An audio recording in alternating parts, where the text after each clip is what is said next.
Welcome again to Pray and Go, your deliverance-centered prayer channel, where we take the Word of God and use it in knowledge in a spiritual warfare, to back our efforts as human beings as required of us by the Word of God, so that we will obtain the expected fullness of life in Christ Jesus.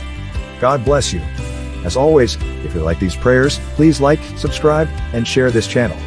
Click on the notification bell to get notified whenever we load a new prayer.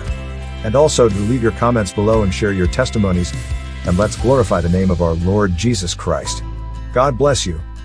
Before we start, I would like us to keep in mind what the Bible says in Ephesians 6 verse 12. For we are not fighting against flesh and blood enemies, but against evil rulers and authorities of the unseen world, against mighty powers in this dark world, and against evil spirits in the heavenly places. I therefore urge you to be spiritually minded throughout the prayers, as Romans 8 verse 6 says, to be carnally minded is death. Let us choose to live and not die. Amen. Our main verse for today is taken from Zechariah 3 verse 1, New King James Version, and it reads, Then he showed me Joshua the high priest, standing before the angel of the Lord, and Satan standing at his right hand to oppose him. Today, we are going to look at this Bible verse in the context of our lives today as born-again Christians. We will be looking at what the Bible clearly identifies as the very final hindrance to many prayers which, interestingly, happen to be the very critical ones. Yet this particular hindrance is widely overlooked by Christians. We will try to understand why this is so and how to deal with it to bring an end to the delays and denials this hindrance causes to our prayers, regardless of how comprehensive we thought we have prayed over the issue. We will then use the knowledge and with the backing of effective application of the Word of God, go into an all-out prayer to tackle this obstacle, to bring an end to the delays it is causing to our lives, in the name of Jesus. Amen. The key point to note in today's scripture here is, the angel of the Lord here is referring to God Almighty. This confrontation was happening in the spirit and in response to what is happening or has already happened in the natural. In the natural, before the high priest gets to this position, he must follow a laid-down preparation including consecrations to position himself spiritually before the presence of God, to receive from God. As part of this preparations, the book of Leviticus chapter 16 verse 11 says, The high priest presents a bull for his sin offering, and makes atonement for himself and his house, so that his prayers will not be hindered. The Bible says in Leviticus 8 verse 35, failure to meet all these requirements is met with instant death. When the high priest meets all these requirements, he is forgiven of all his sins and the sins of his house. His prayers and his spirit man make it to the presence of God. As seen from today's scriptures, even at this stage, Satan was still standing at the right hand of the high priest and was successfully opposing.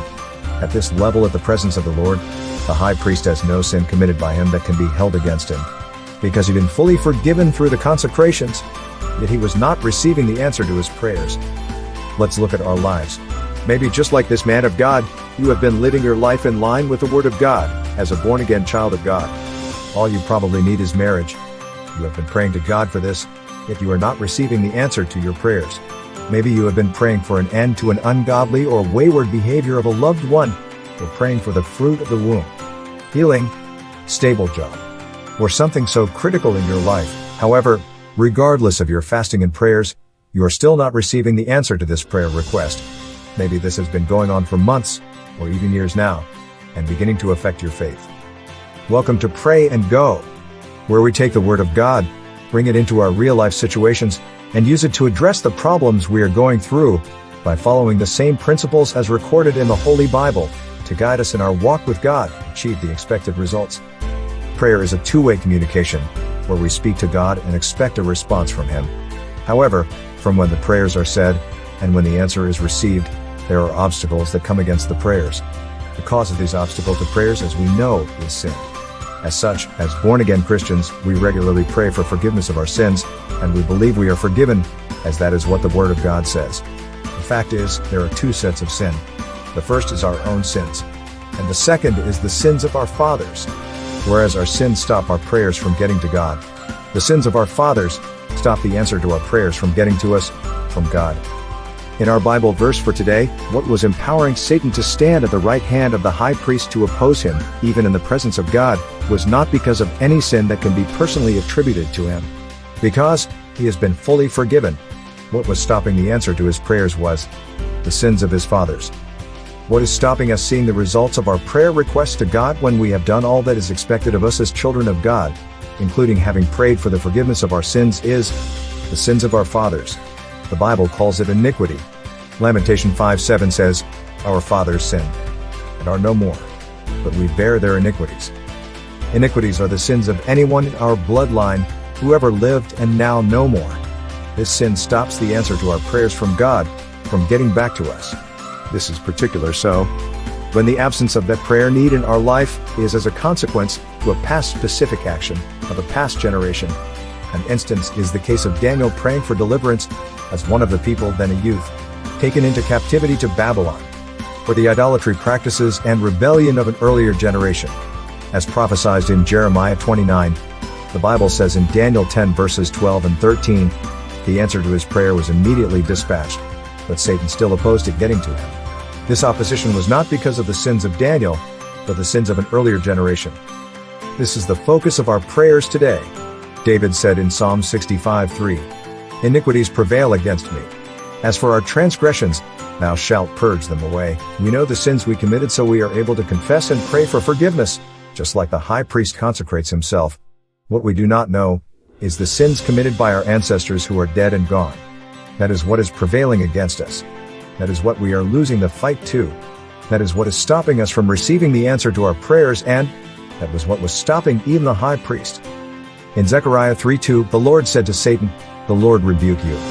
Satan, the Lord who has chosen Jerusalem rebuke you." The Bible says God was rebuking Satan as part of his response in providing the answer to the prayers, by rebuking what was opposing it, but it was not yielding any results. The Bible says in verse 3, "Now Joshua was clothed with filthy garments, and was standing before the angel of the Lord." We know that Joshua had gone through thorough sanctifications prior to appearing before God. Otherwise he wouldn't even make it that far. So how was he now clothed with filthy garments again? How did Joshua not know that he was wearing a filthy garment, and went before the Lord in that? This is the sins of our fathers. We do not know the sins our fathers committed, but the Bible says these iniquities, unknown to us, become a filthy garment on us, which stops us from receiving the answer to our prayers from God. Hosea 4:6 says, "My people are destroyed for lack of knowledge." We are waiting for answers to prayers already answered, but because of our insufficient knowledge about the presence and the force of this second level of resistance to prayers, we keep going on praying the same prayers we prayed to cross the first level of resistance without modifying it to aggressively tackle the second level. Ephesians 6:18 says, "And pray in the Spirit on all occasions, with all kinds of prayers and requests." Our appointed times and seasons are passing us by because we are putting up with delays. And we are putting up with delays because we feel we have exhausted our means and do not know what to do. We end up consoling ourselves by misinterpreting or misapplying scriptures to defend the situations we have found ourselves in to help us cope. But deep within us, we know our situation is not in line with the Word of God. My dear in Christ, I am here to announce to you that there is hope for you. The Word of God says in Job 14 verse 7, "For there is hope for a tree if it is cut down, that it will sprout again, and that its tender shoots will not cease." Today, we will be digging into iniquities in our bloodlines, obstructing the answer to our prayers getting to us, and denying us our blessings. We will then be breaking them off our necks by fire, by force, in the name of Jesus. In Zechariah 3 verse 4, the Bible says, "Then the angel of the Lord, which is God, answered and spoke to those who stood before him, saying, Take away the filthy garments from him. And to Joshua the high priest, he said, See, I have removed your iniquity from you, and I will clothe you with rich robes." If Joshua, the high priest, knew he was wearing a spiritual clothing which is filthy, he would have included the cleansing of those clothes as part of the consecrations he undertook to qualify him before the Lord. That would have saved him a lot of time and trouble in waiting. That is why I would like you to subscribe to this channel and be coming back to this prayer to make it part of your line of prayers.